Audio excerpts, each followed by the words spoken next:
Fala galera, tudo bem com vocês? Nesse vídeo vamos falar sobre Brasil. Eu quero falar sobre inflação, eu quero falar sobre o resultado fiscal do governo para o mês de fevereiro, o maior déficit fiscal para fevereiro da história. Os dados eles datam desde 1997. Quero falar sobre a ata do Copom, que está prevendo aí menos cortes na Selic ao longo dos próximos encontros do Comitê de Política Monetária, e também falar sobre a agenda macroeconômica da semana.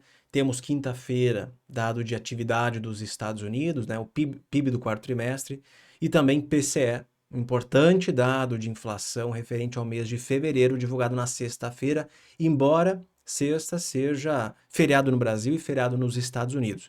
Mas hoje eu quero falar principalmente sobre Brasil, quero falar um pouquinho sobre essa saída de 22 bilhões de reais do Ibovespa, estrangeiros vendendo Ibovespa praticamente todos os dias. O que explica essa saída de capital? Será que é a política? Não, não é. Eu vou explicar para vocês o porquê disso. Então, bora lá.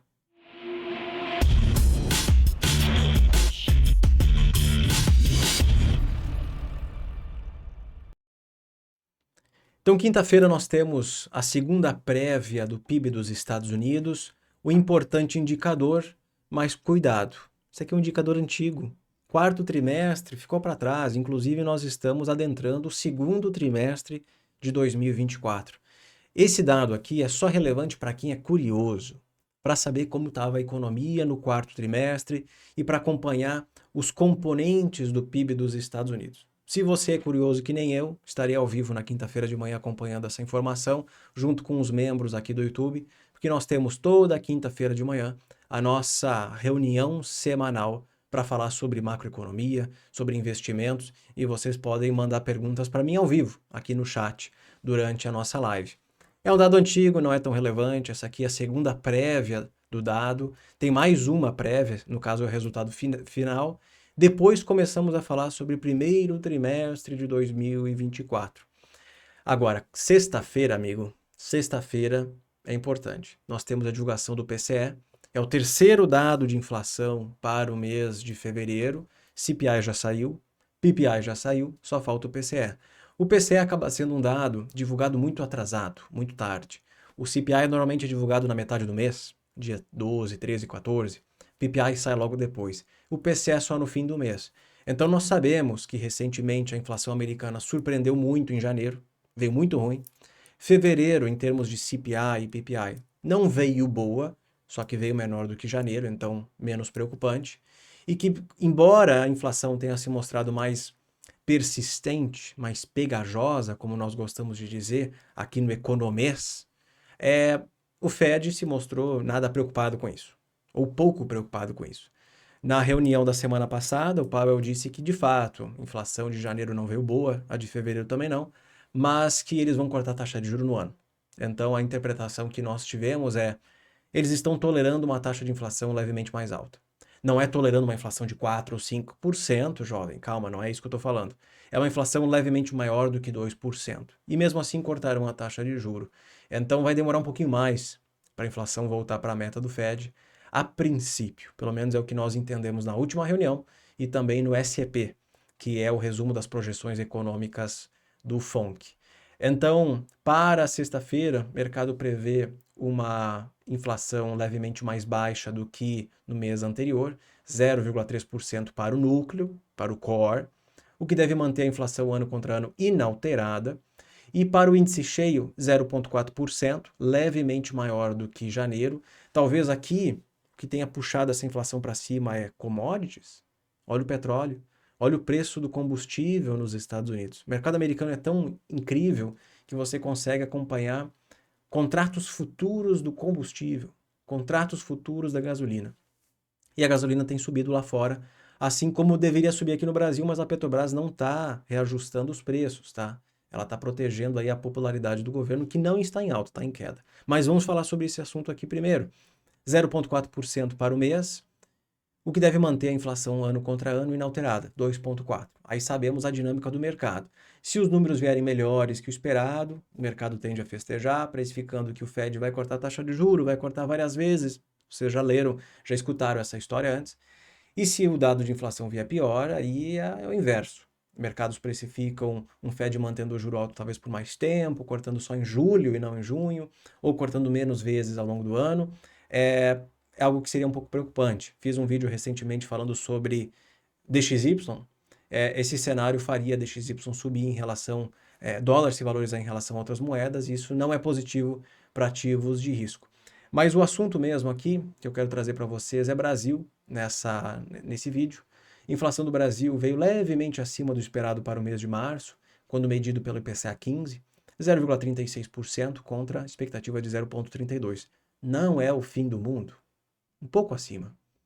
Só que esse dado veio bem melhor do que a leitura anterior. Fevereiro foi muito ruim. Vocês podem ver nesse gráfico aqui. Fevereiro foi 0,78%.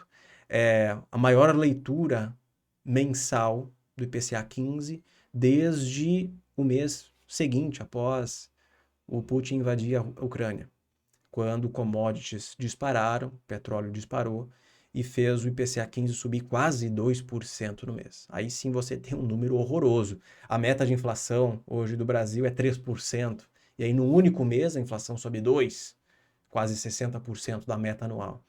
Então, claro que nesse período aqui nós estávamos numa situação completamente diferente, bancos centrais desenvolvidos subindo a taxa de juro, Brasil já tinha antecipado esse movimento, mas só para vocês perceberem que a leitura de fevereiro não tinha vindo nem um pouco boa e que isso era um pouco preocupante. Mas o assunto que eu quero realmente falar com vocês é sobre as recentes notícias sobre déficit fiscal. Sabemos que as contas públicas elas estão muito pressionadas desde o ano passado, nessa dinâmica onde o governo aumenta gastos, ele aumenta gastos para promover crescimento econômico. Engraçado que o objetivo é gerar crescimento através de gastos públicos. A gente entende isso como o Estado é indutor do crescimento. Mas no terceiro e no quarto trimestre do ano passado, a economia brasileira cresceu zero. Entenda como isso é bom, 0%. 2 trimestres consecutivos de crescimento zero do PIB, mesmo com uma quantidade elevada de gastos públicos, para vocês perceberem que em um ambiente de taxa de juro elevada, o Banco Central sobe o juro para controlar a inflação. É o equivalente a pisar no freio. A economia é um carro, o Banco Central pisa no freio para desacelerar a inflação. E aí, ao mesmo tempo, o governo vai lá e acelera gastos para estimular a atividade, porque ele tem uma meta chamada 4 anos para ser reeleito. Então ele acelera a atividade, ele gasta bastante. Então o Banco Central pisa no freio, o governo pisa no acelerador, e dessa maneira você não consegue gerar tanto crescimento quanto o desejado. Então olha só, nós temos aí um déficit fiscal de 58 bilhões de reais em fevereiro, é o pior resultado da história para o mês. É interessante analisar uma coisa. Esse déficit de 58 bi, que é o maior para fevereiro da história, desde 1997, para ser mais preciso com vocês, ele acontece no mês onde o governo teve a maior arrecadação da história. Então, para quem olha os dados de arrecadação, o governo arrecadou 186 bilhões em fevereiro, é uma arrecadação impressionante, muito grande. Ela acontece por vários motivos, entre eles o aumento de imposto. Mesmo aumentando o imposto, aumentando a arrecadação, o governo vai lá e gasta mais do que ele tem. Então imagine o seguinte, você é um comerciante ou você é um funcionário e a sua renda ela é variável. Quanto mais você vende, maior a sua renda. E aí você tem um mês excepcional. Nossa, eu vendi muito esse mês, estou ganhando muito dinheiro. E mesmo quando você vende um monte, o seu cartão de crédito ele é maior do que a sua receita. Onde vocês acham que essa situação vai parar? Isso aqui vai afetar endividamento. Então, nós sabemos que os indicadores fiscais do Brasil já mostram uma piora da trajetória do endividamento brasileiro. Inclusive, lembrei desse dado agora mesmo fazendo a live. Aqui nós temos a relação da dívida bruta e PIB, um método que foi utilizado até 2007 e depois tem um método a partir de 2008. Por isso que nós não temos um histórico tão grande de dados, tá? Esse aqui é um método novo que data desde 2006, ok? Então, aqui nós temos os indicadores de endividamento do Brasil.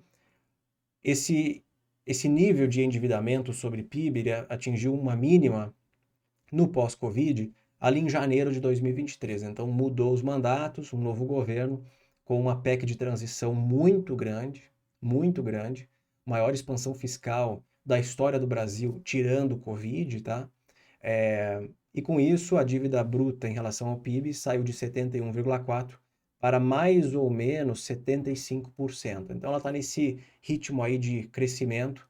Para essa relação dívida-PIB voltar a cair, duas coisas podem acontecer. Ou o governo para de gastar, ou o PIB cresce muito mais. O PIB tem que crescer muito mais, porque daí o denominador desse cálculo ele aumenta e aí o resultado é menor. Então, o PIB do Brasil deveria crescer muito mais. Com o Banco Central encontrando umas certas dificuldades para cortar a taxa de juros ao longo desse ano, é um pouco mais difícil disso acontecer. E já vamos falar sobre a ata do Copom, certo? Então, só para vocês entenderem aqui a dinâmica entre temos uma arrecadação recorde, histórica, muito forte, e mesmo assim o governo ele gasta acima daquilo que ele arrecada, ok? Aí a pergunta é, será que é isso que está influenciando o fluxo de venda dos estrangeiros aqui no nosso mercado? Porque só nesse ano o estrangeiro vendeu 22 bilhões, ó, só para vocês terem aqui a certificação dos números, tá? O Zé, o Clube do Pai Rico, postou aqui, capital externo da Bolsa, 22 de março, saída de quase 400 milhões, acumulado no mês menos 4,8 bi, no ano um saldo negativo de 22 bilhões, tá? Então, nesse ano nós já tivemos uma saída de 22 bilhões de reais dos estrangeiros. O que explica essa saída? Será que é política? Ou será que tem a ver com as recentes interferências do governo na Vale, na Petrobras, o não pagamento de dividendos extraordinários, até Braskem, Eletrobras está sendo mencionada lá em Brasília. Será que tem a ver com isso? E para mostrar para vocês que eu não sou um economista enviesado, não. Eu acho que não tem a ver com isso, não. O fluxo, ele inverteu, olha aqui, ó, o fluxo inverteu a partir de 16, 17, 18 de janeiro. Você sabe o que aconteceu nessa data? Vocês não vão lembrar. Aqui, ó. Esse foi mais ou menos o fundo do mercado chinês. FXI é uma ETF de empresas de grande capitalização, large cap da China. Então eu acompanho bastante essa ETF. Temos aqui uma recuperação do mercado chinês a partir dos dias 17, 18, 19, 20, 21, 22. Foi o fundo do mercado chinês. De lá para cá, o mercado chinês chegou a bater quase 17% de alta. Nesse momento está subindo aí uns 13%, mais ou menos no ano. E reparem que o mercado brasileiro ele perde fôlego depois da virada do ano. Nós subimos junto com o mercado americano, quando o juro de 10 anos americano saiu de 5% para 3,7%. Nós seguimos esse movimento, todos os emergentes subiram, nós subimos junto, e de lá para cá, na virada do ano, perdemos fôlego. E aí reparem que os estrangeiros começaram a vender ali pelo dia 16, 17, 18, aqui assim, ó, e de lá para cá o mercado chinês começou a andar. Então a minha resposta para essa pergunta, o que faz estrangeiros venderem o nosso mercado, é uma recalibragem. São os estrangeiros olhando para os mercados e dizendo, quer saber? Eu acho que eu prefiro comprar a China e outros emergentes ao invés de Brasil. Brasil passando por esse momento peculiar de aumento de impostos, que a gente sabe que não será positivo para os resultados das empresas, tá? A arrecadação do governo aumenta, ele diz que vai usar essa grana para induzir crescimento, isso não tem gerado crescimento. O PIB do ano passado foi salvo pelo agronegócio no primeiro trimestre, enquanto que os últimos dados de 2023 vieram muito ruins. O que salva a economia brasileira, por enquanto, é que os dados de janeiro vieram muito bons. São os últimos dados de atividade que nós temos. Então, vendas do varejo veio muito bom, tá? Veio praticamente 10 vezes acima do esperado. Crescimento do setor de serviços veio muito forte, terceiro mês consecutivo, expansão de 0,7% no mês, estando mais de 10% acima do nível pré-pandemia. Lembrando que esse é o principal setor da nossa economia. Então, em termos de crescimento, parece que 2024 está melhor do que o ano passado. Tanto que o mercado está revisando para cima as suas expectativas de crescimento para o ano. Mas mesmo assim, estrangeiro não está muito, não está sentindo essa atratividade para o mercado brasileiro. E eu acho que a explicação é mais macro e global e oportunidades do que política. Então, para mim, o viés político não é tão relevante assim. Foi bem nesse período que o mercado chinês começou a andar, então parte da grana que tinha sido alocada aqui no Brasil no ano passado, Lembrem-se que esse fluxo vendedor, ele aconteceu depois de 2, 3 meses de um forte fluxo comprador. Novembro e dezembro foram meses muito fortes de alocação dos estrangeiros. Ganharam dinheiro nos 2 meses, enquanto isso pessoa física estava fora do mercado. Hoje pessoa física é compradora, estrangeiro é vendedor e está realocando em outros mercados. No caso, o mercado chinês, para o estrangeiro, parece estar mais atrativo. Então, é mais uma recalibragem entre mercados do que um viés político, um problema político. Falando sobre a ata do Copom, temos aí alguns detalhes que estão fazendo o Copom repensar os cortes na Selic ao longo desse ano. Por isso que na última decisão da semana passada, junto com a do Fed, né, na super quarta, eles decidiram retirar o plural. Nossa, como assim? Que plural nós estamos falando? O Copom retirou que ele espera, que ele antevê cortes da mesma magnitude nas próximas reuniões. Ele, no caso, substituiu essa frase por ele espera um corte na mesma magnitude na próxima reunião. Então, com isso, o mercado ele tem precificado menos cortes na taxa de juros no ano. Alguns economistas falam numa Selic que finaliza esse movimento em 8,5%, 8,5%. Eu acho que não vai tanto assim. Eu diria que ela deve parar ali pelos seus 9,5%, 10%. Então, não dá para ficar tão otimista de que a taxa de juros vai cair um monte. Aqui eles explicam exatamente por quê. Então, aqui é uma parte mais técnica do vídeo. Muitas pessoas não vão gostar, mas eu preciso informar. Alguns membros observaram que a recuperação da produtividade observada em 23 aconteceu principalmente no setor do agronegócio, enquanto que rendimentos se mostram pressionados de maneira disseminada. Então, os salários no Brasil eles estão crescendo, isso é excelente, mas os salários estão crescendo e a produtividade não está aumentando. Então, esse aumento salarial ele é repassado no preço final dos produtos. No caso, não nos produtos, e sim nos serviços. Então, nós temos o mesmo problema no Brasil e nos Estados Unidos e também na Europa, uma inflação de serviços acima do normal. Essa inflação de serviços ela está muito mais relacionada com a robustez da economia e também com o mercado de trabalho. Reparem, eu não sou um cara pessimista com o Brasil. Olha o que aconteceu nesses últimos 3 anos no mercado, na economia brasileira. O desemprego bateu uma máxima lá no meio do Covid de 14 e pouco por cento e saiu de 14 e pouco para 7,4%. Nesse período inteiro, o Brasil viveu inflação, assim como o resto do mundo, e a taxa de juros saiu de 2 para 13,75. Foi mantida em 13,75 por vários meses, e agora o Copom está cortando. E nesse período inteiro de Selic sobe, é mantida inalterada e corta, a taxa de desemprego foi caindo. Mês a mês ela foi caindo. Eu não estou falando de política aqui, isso foi responsabilidade do político X, Y, Z. Isso mostra uma dinâmica muito mais otimista do mercado de trabalho. Porque a última vez que a Selic subiu nessa proporção, foi 2014, 15 e 16, o desemprego subiu no Brasil. Foi a nossa grande recessão, maior recessão da nossa história. Mesmo com a Selic subindo, o desemprego ele não subiu, ele não aumentou. Por quê? O que aconteceu? E até hoje nós não temos muitas respostas para essa pergunta. Na verdade, você tem a mesma dúvida nos Estados Unidos, um mercado de trabalho super robusto, que é inflacionário, a gente sabe. A mesma dinâmica acontece aqui. Então, a inflação de serviços acaba ficando acima do normal nesse ambiente de mercado de trabalho robusto e de revisões salariais. Então, no caso brasileiro, que é diferente do americano, nessa peculiaridade, é a produtividade.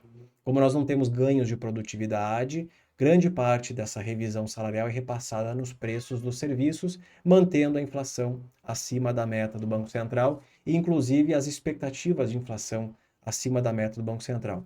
Ele também fala aqui sobre o cenário americano, ele fala aqui sem ganhos de produtividade, isso pode retardar a convergência da inflação, impactando notadamente na inflação de serviços e de setores mais intensos em mão de obra. Isso é super interessante para quem é economista, aluno de economia ou até um curioso, né? Eu sou os três. Sempre sou estudante, estou sempre aprendendo alguma coisa nova, sou economista e sou muito curioso. Então, coisas que podem manter a inflação no nível mais elevado no Brasil, persistência das pressões inflacionárias globais, resiliência da inflação de serviços do que projetada e também aqui a massa salarial, ok? Reforçando o diagnóstico de um mercado de trabalho dinâmico. E aí, por esse motivo, o comitê ele espera uma redução na mesma magnitude na próxima reunião. Então a Selic na próxima reunião é de 10,25. O mercado já trabalha com esse número, tá? Por mais que hoje seja 10,75, o mercado já trabalha com quanto a Selic será daqui a 45 dias na próxima reunião. 10,25. Daí em diante, nós não sabemos se ele vai parar de cortar ou se ele vai cortar de 25 em 25 meses.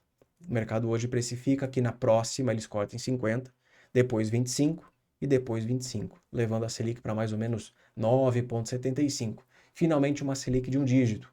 Se vocês perceberam aí nos seus rendimentos, quem tem renda fixa, já não dá mais, já não é tão fácil ganhar 1% ao mês. Para você ganhar 1% ao mês hoje em renda fixa no Brasil, é preciso alocar em ativos mais arriscados. Aí depende de quem você é como investidor, certo? Jovens, agradeço a participação de vocês. Deixe um like nesse vídeo, inscreva-se no canal e a gente se vê na quinta-feira de manhã acompanhando o PCE, ou melhor, PIB dos Estados Unidos, e na sexta-feira o PCE. Obrigado e até mais.